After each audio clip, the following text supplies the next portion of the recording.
Another blood-red sunset and yet another moon phase, and still another 100 miles to my next resting place.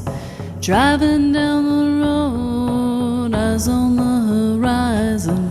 Within my car, I'm all alone, but feeling good and feeling strong, knowing that this path I'm on brings me to myself.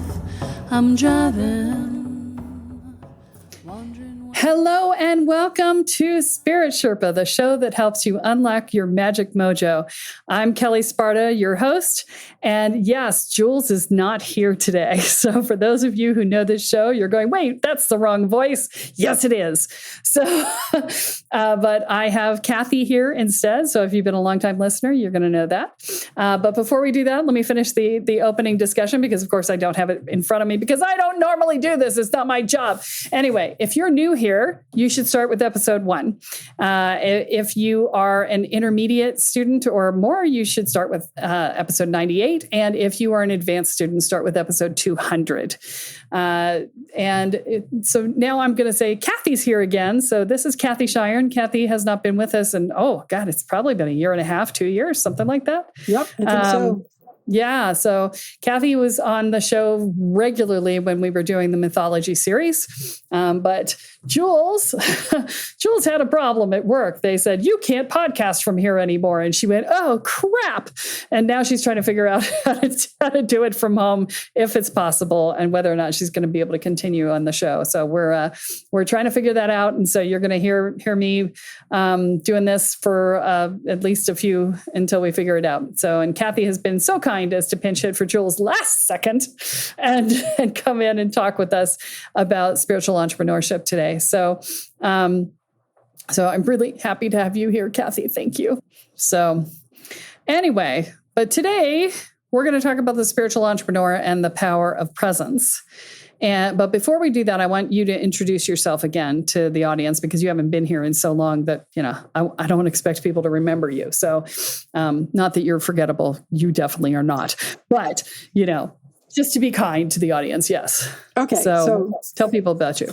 Being kind to the audience. All right, kind audience. My name's Kathy Shiren. I have been doing magic, shamanic work, all the rest of that good stuff for doing math, 36, about somewhere between 35 and 40 years. So it has been a major part of my life for a very long time. For a while there, I was bifurcated because I was being both a corporate executive type, which was, hey, let's mess with the left brain. And on weekends and time off, I was running off to pagan events and doing magic. And so it was kind of like those were two different sides of my life.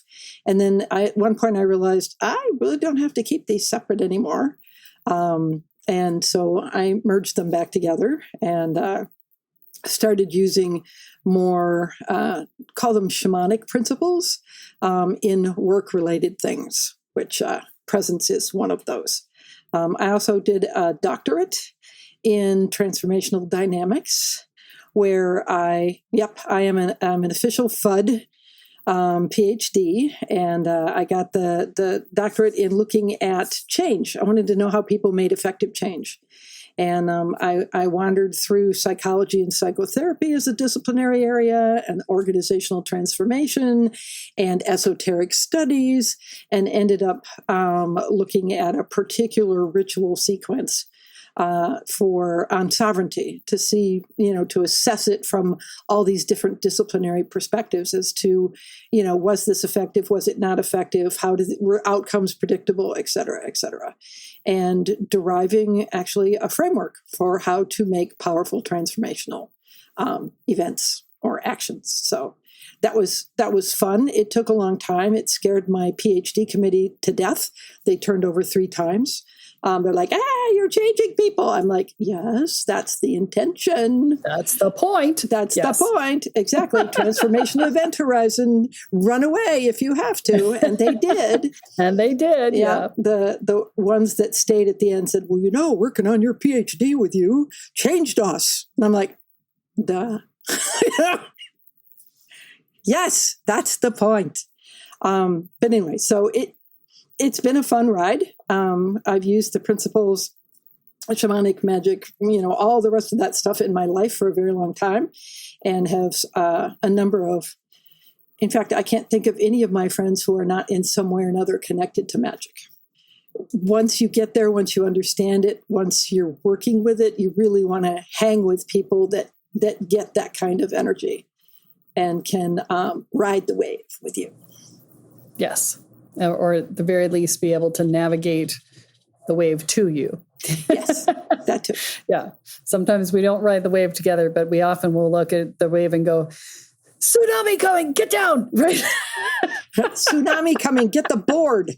Get the board, baby, get the board. Yep. Yeah. Get the board. Yeah. Yep.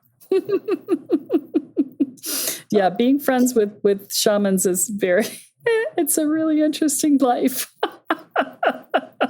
I keep introducing it to people too. Like, I got an accountability partner 10 years ago.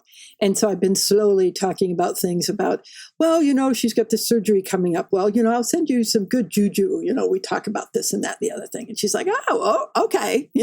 So it's the people that are 10 around years, me. you're more patient than I am. Well, it's water torture. Drip. Yeah. Drip. Yeah, it's like that. So the thing is Kathy and I have been working together for years. I mean, we were business partners for a while. She works in the company with me now. She co-leads the Woo You program with us, with me, and will eventually, when she gets her ass down here to Panama, she's the reason I'm in Panama, by the way, guys. When I said I need to get out of the country, she said, "How about Panama?" I was like, "What the hell is Panama?" Right? So it's all her fault. And thank you very much. And so when she gets her ass down here, we will be doing retreats together again, and doing sort of the transformation style retreats as opposed to the workshop style retreat that I'm going to be doing in November here in Panama from November 8th to the 14th, which is Adventures in Energetics. And so we're going to be doing that here. There's only 20 beds available. So I will have a maximum of 20 beds to fill. And so it's going to be an intimate environment, and I'm super excited to do it. And I've actually gotten pricing on it. So I'm not going to tell you what that is yet because my students get first dibs, and you guys are only going to hear about it if the students don't fill it up first. So that's how I do it. Is I want my existing clients to get first dibs on everything. So if you are interested in the retreat and you want to learn more about it, make sure you join the newsletter. It's at the bottom of the page. You can fill out the newsletter, or you can follow the link in any of the show notes to the Boundaries for Empaths download and get that for free while you join the newsletter. And then you'll get informed as soon as we make the event available to the public. I don't do early bird specials. The way I do it is the first people to sign up get the best rooms. And that's the benefit for signing up early. So, so that's what we're doing there. And then let's go into our topic for spiritual entrepreneurs. Oh, I do need to say for the Adventures in Energetics, it is a not beginner event. So if you are still a beginner, if you don't have basic shields, if you don't know how to ward your space, if you don't know how to cleanse your energy field, maintain your energy field, know how to manage your own emotions, things like that, you are not qualified to take this event, to attend this event, okay? You have to have all the basics down in order for you to come to this particular event. We will do other events that are beginner friendly, but this is not one of them, okay? Okay. Spiritual entrepreneur, the power of presence. So when I talked to Kathy yesterday going, I need help. We were going to be doing a different topic. And she's like, I don't know anything about that topic. And I'm like, yeah, I don't really either. So I'm not sure why it's on the list. And we punted to this, which is Kathy's idea, actually. So you want to talk about why you picked presence as the topic? I picked presence as the topic because for me, being in the present moment is the only time you can actually enact change. Okay. The past is the past and it's done. You can learn from it, but to the extent you turn around and attach yourself to it, I wish it was different. It ought to have been different. It wasn't fair. All very true statements, but if you're Velcroed to it, you waste the present moment for enacting anything different. Another way that presence gets wasted is worrying about the future, right? Well, what's going to come? What's going to happen? What's this? Well, then I've taken my now and I've wasted all of it in terms of being out of the now. So as a spiritual entrepreneur, as a magical human being, as someone seeking to make real change in their lives, or even just fully live life. Being present in the now is the only way to do that, because now is it. Everything else is either behind me or in front of me. And I have a moving now, of course, right? The past minute is different than the present minute. But for me, when you add focus and intention to now, you create magic. Well, and this is one of the things. I was actually talking to a group of my students, my spiritual coach certification students, earlier today, and I was discussing the centering, right? Centering being the point of stillness within, right? And the difference between centering and grounding and going up into spirit through your crown chakra and all of that. And so I kind of feel like we have to talk about that to talk about this, because presence evolves into that no matter what. If you're gonna try and use it to do magic, you have to go from presence to stillness to magic, right? To focus to magic, right? When we're talking about spiritual entrepreneurship, and we're talking about presence and the power of presence in spiritual entrepreneurship. Give us some examples. We're going to brainstorm some examples of ways in which presence really makes a difference. So, and we're talking specifically about like spiritual coaches or psychics or energy healers or things like that. So that's the context that we're going to talk from for this part of the conversation. So I know you had a couple that you mentioned in the beginning before we started recording. So you want to talk about those? Sure. In terms of like if I'm in a coaching session, spiritual coaching session, okay, if I'm thinking about yesterday, tomorrow, or if I'm even in my head about asking myself, how do I be of service to this client? I'm not being present to the moment with them. So if I'm present to the moment with them, all my chitter-chattery stuff is out of the way, right? It's not impeding the energetic connection between me and the client, which means I'm hearing at multiple levels. I'm seeing at multiple levels. I am present with the client in a way that they feel safe, supported, heard. And in those moments, you can tap into things that they're like, oh, how did you know that? Right?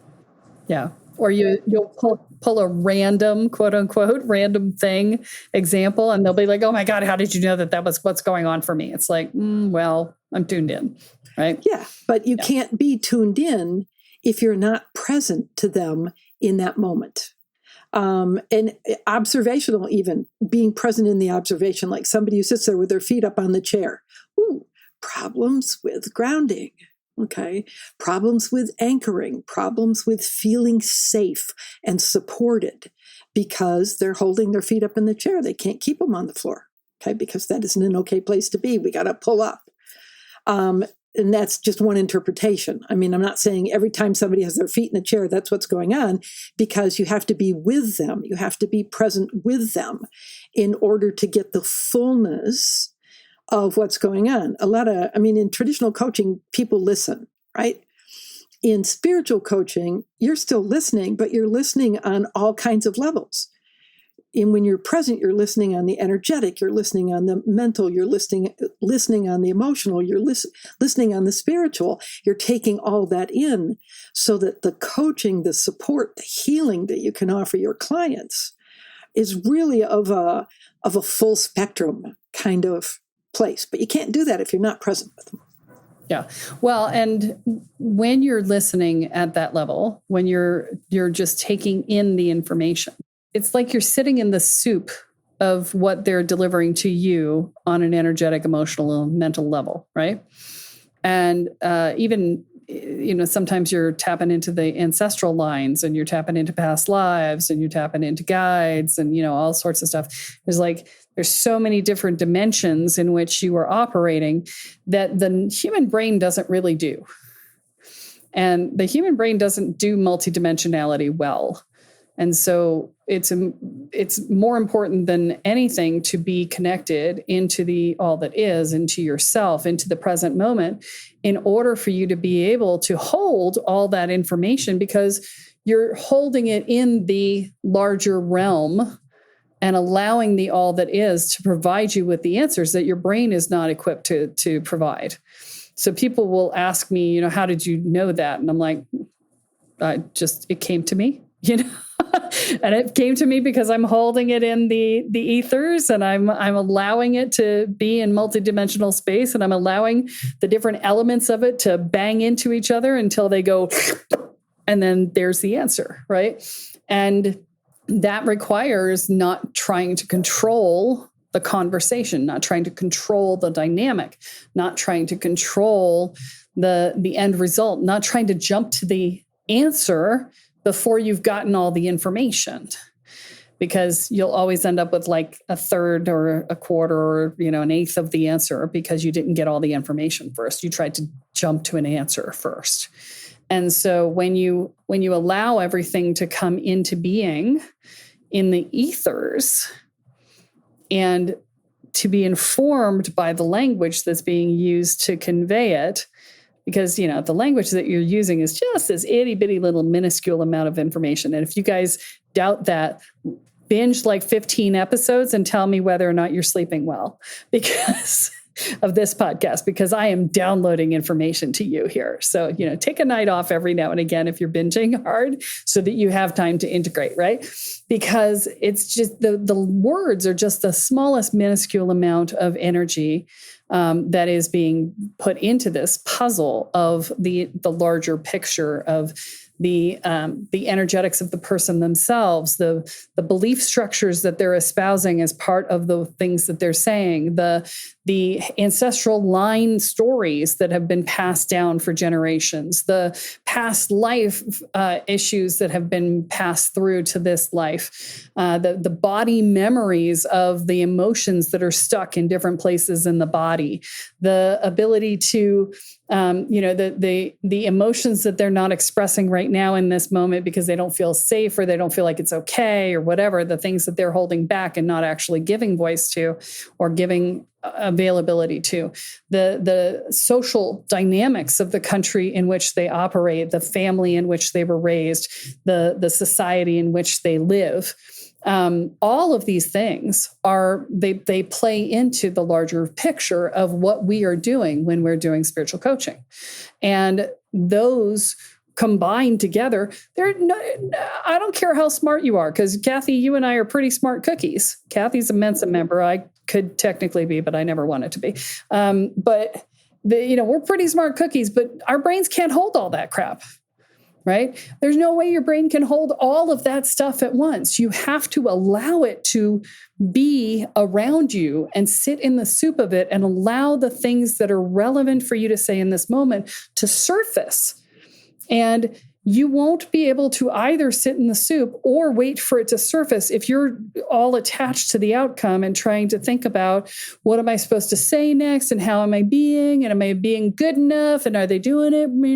What if this means that? No. I was like, you can't do that. You have to be in presence, right? It's and one of the ways to get out of presence is to be judgmental. Because judgmental steps you out of presence and into judgment.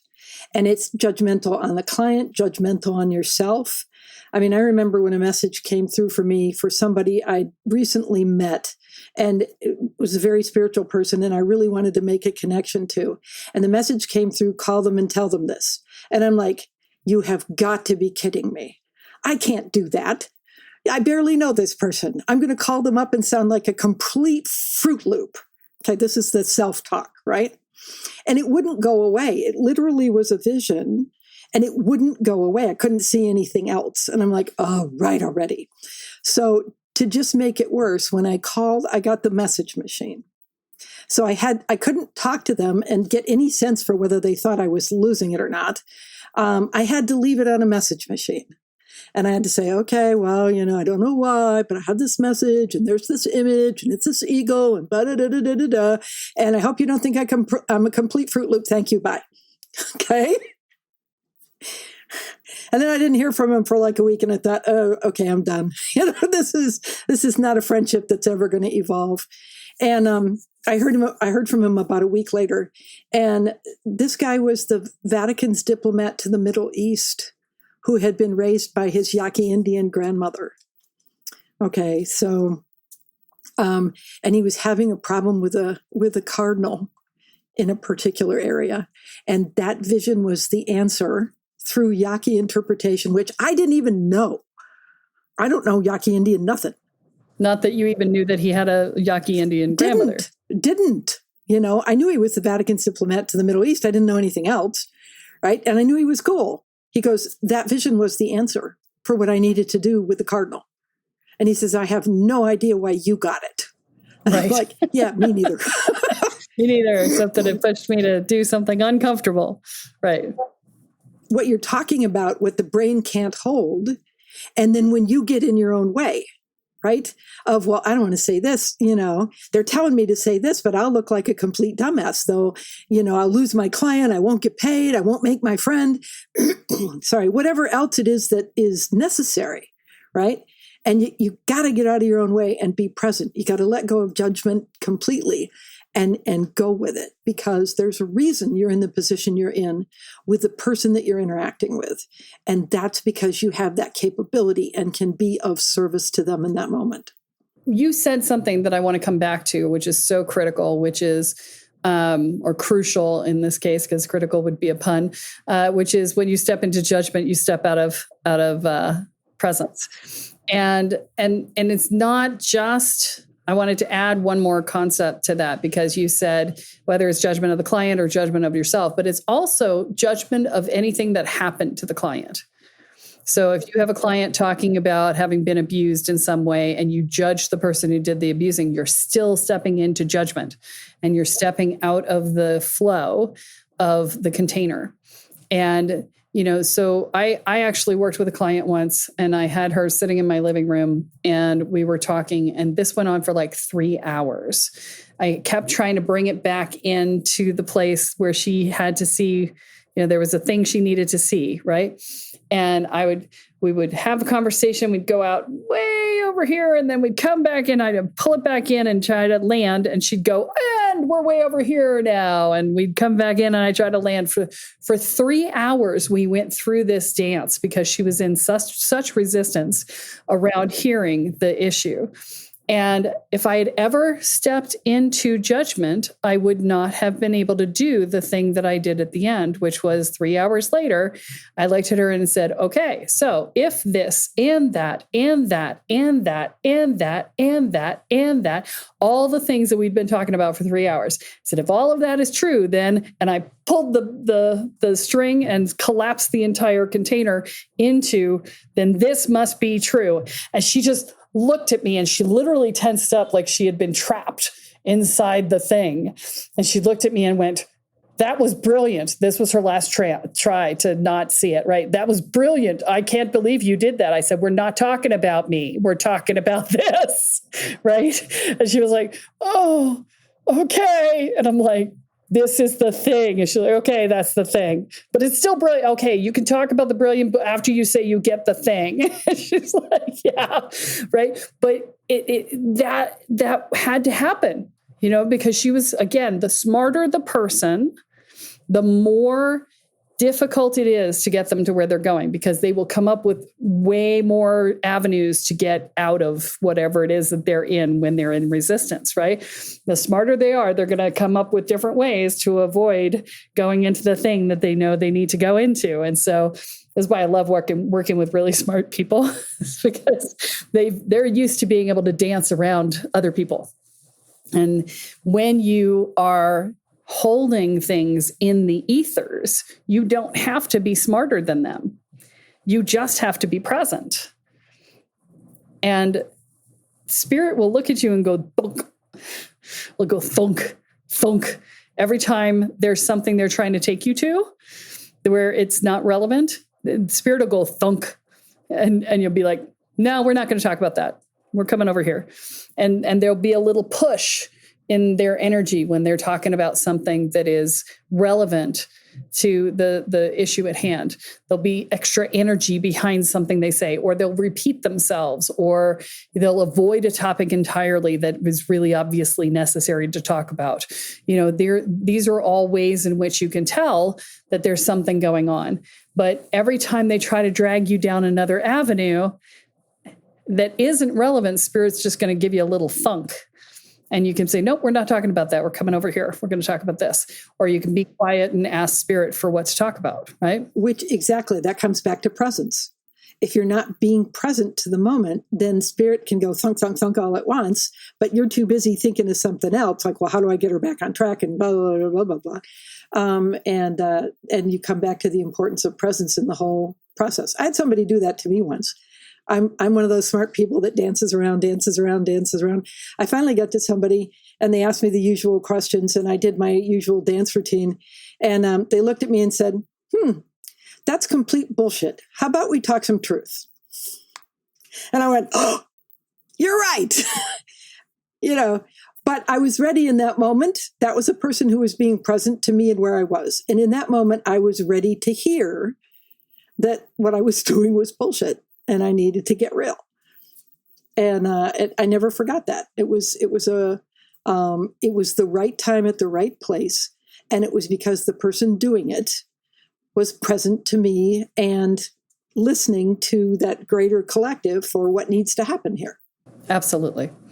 So when you're in your spiritual entrepreneurship and you're doing your coaching, or you're doing your healing, and you're doing your psychic readings, you got to stop the second guessing. You got to stop the thinking. The thinking is a problem, because if you're in your head, you're out of the multiverse, and you're not actually able to hold the energy because you're in your head going, you're in control. You're in a control pattern. Let me say that differently. You're in a control pattern, which is your safety pattern, trying to not look stupid or not look ridiculous or not be wrong, or, all the things that we set our validation and our value on. And that's how that happens. And so when you can just be in the multiverse and be with whatever is going on, the ethers, right? Then everything just evolves. And sometimes it doesn't move. Sometimes it doesn't. You just sit there and nothing happens. And I just sit and wait in those instances. I'm like, And if nothing comes, I look at the person and I'm like, okay, so are you actually open to this? Because the energy is closed. And I can't do anything if the energy is closed. So you have to ask yourself if you're in the process or you're not. Right? It's not about me. Right? I'm here in presence to what's going on. I was having this conversation with my students earlier today too, which is that sometimes, I'll have a client who's coming in the afternoon or the next day, and I'll have an experience that is out of context for my life. So like my life doesn't generally have a lot of drama, and I'll have something super drama filled, or I don't get depressed and I'll be depressed, or, whatever. They're just emotions or things that just don't make any sense for my life. And I always know that I'm like, oh, that's about my client coming in, because they're tapping into my energy because they're anticipating coming to see me, and all my clients are empaths. So they all come and tap into my energy and leave us a smear of whatever is going on for them. And I pick up on that, right? And so, I will know sometimes what's going on with the client before they ever walk in the door or sign on to Zoom or whatever, right? And that's just because I'm in the ethers, and that's what's there. And, it's like something's looking ahead and saying, oh, you need to know this. Or I'll have an experience similar to what they had a couple of days in advance, because the universe went, oh, you need to have a perspective on this. You need to have this experience so that you have this perspective and you have your response to it so that you can then share that experience with your client who can then see it from your perspective instead of theirs, and that'll help them to move it, right? Sometimes that happens. And that's, again, being in the ethers.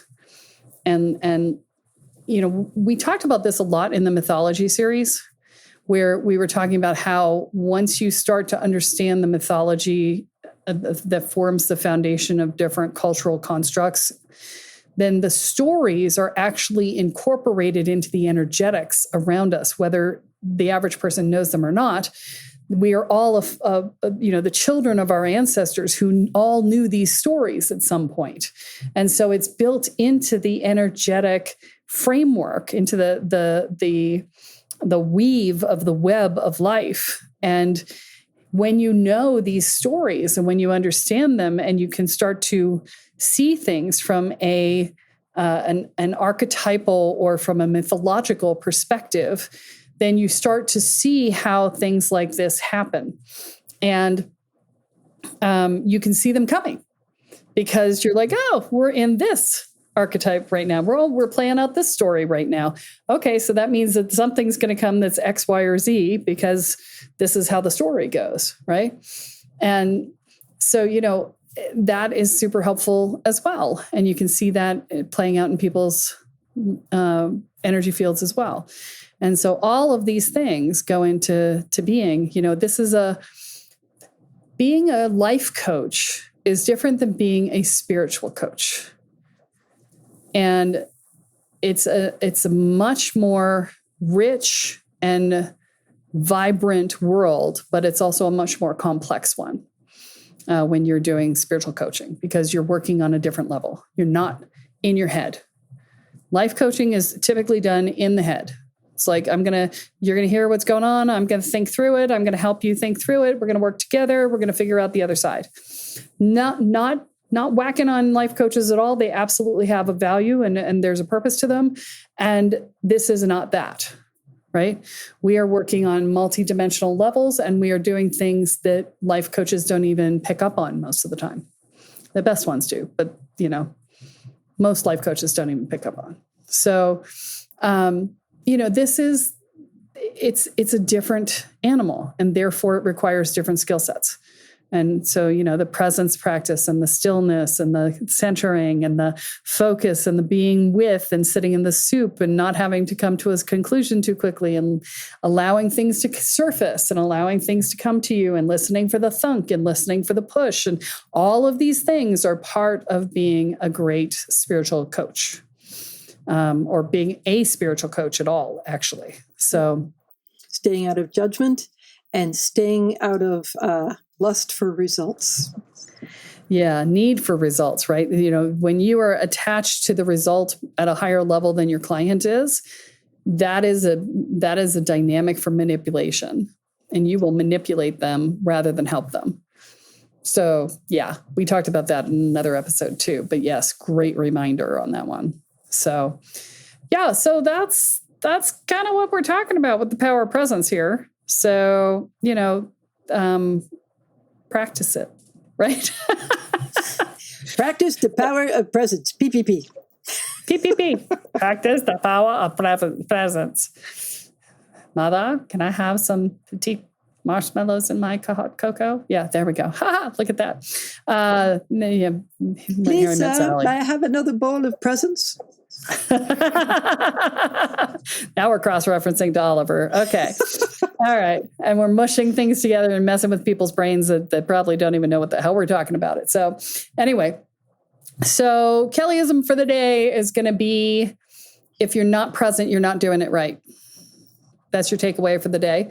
And so, guys, really, thank you so much for listening. I'm floored every day at how many people download this podcast every day. And and at how much you guys share our podcast with everybody you know. And I so appreciate that. And all the people who rate and subscribe and like, and, it's just, you guys are awesome. And so if you have not had a chance to rate and subscribe and like and join the mailing list and join the Facebook group, we do have a Facebook group called Spirit Sherpa by Kelly Sparta. If you have not had a chance to do that, please do, because there's good stuff in there, and the guests are all in there. And so if you want to talk to any of the guests who have been on the show, that's a great way to get in contact with them. And it's a great way to, help me out when I'm going, I don't know what to talk about next. So if you ever want to determine what happens on the show, that's a great way to do it, is be in the Facebook group. So, but thank you from the bottom of my heart for being part of this community and being here with me. And Kathy, thank you for pinch hitting. You're I'm probably welcome. going to ask you to do it again because we got to figure this out, but we'll see. And thanks, guys, for hanging in, and we will see you next week. Resting place. Driving down the road, eyes on the horizon. Within my car, I'm all alone, but feeling good and feeling strong, knowing that this path I'm on brings me to myself. I'm driving, wondering where my spirit will. I'm driving.